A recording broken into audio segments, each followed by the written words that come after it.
গতকাল রোহিতপুর বাজারে জানেন যে দীর্ঘদিন ধরে যে একটি রাস্তার সমস্যা, তো সেই সমস্যা নিয়ে রোহিতপুর সরকারি প্রাথমিক বিদ্যালয়ে যখন নাকি সকলের মতামত জানার জন্য গেলাম, তখন সেখানেই জানতে পারলাম যে রোহিতপুর সরকারি প্রাথমিক বিদ্যালয়ের সামনে অনেকটা সমস্যা হয়। যেমন বৃষ্টি আসলে সেখানে কিছুটা প্রবেশপথে পানি জমে।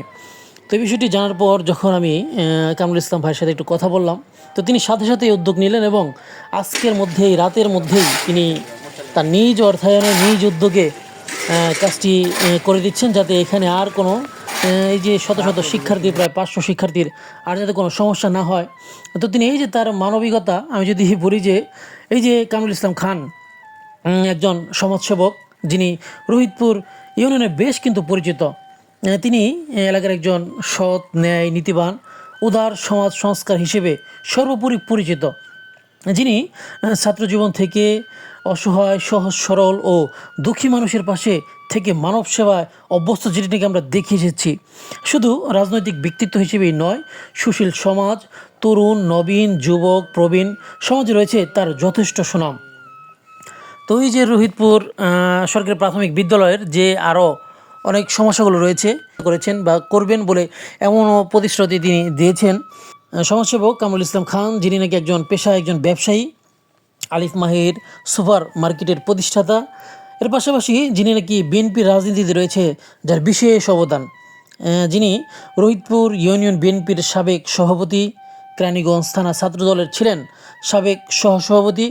এই যে দীর্ঘদিন যাবৎ তিনি সামাজিক অবক্ষয় রোধ ও সমাজসেবায় তৎপর রয়েছেন।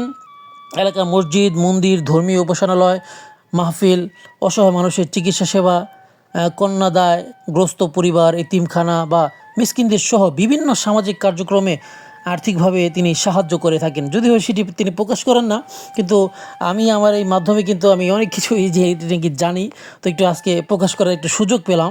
যে কোনো দুর্যোগে অসহায় মানুষের পাশে থেকে তিনি সাহায্যের হাত ঘরে ঘরে পৌঁছে দেন।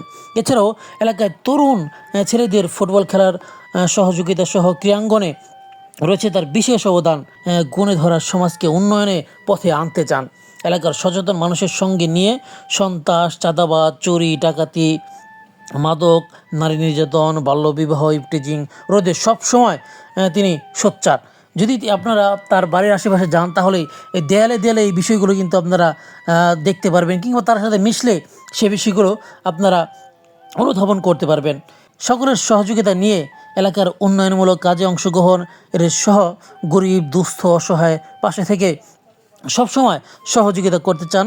তো তার জন্য কিন্তু তিনি বারবার এই যে ভালো ভালো কাজের কথা যখন নাকি তিনি শুনেন, তখনই কিন্তু তিনি এগিয়ে আসেন। তো এমন কামরুল ইসলাম খানদের আমরা চাই তারা সবসময় নিবেদিত পান হয়ে মানুষের পাশে দাঁড়াক। এরকম শুধু স্কুল নয়, সব কাজেই যাতে এরকম এগিয়ে আসেন, তার জন্য রইল শুভকামনা। ধন্যবাদ। আসসালামু আলাইকুম।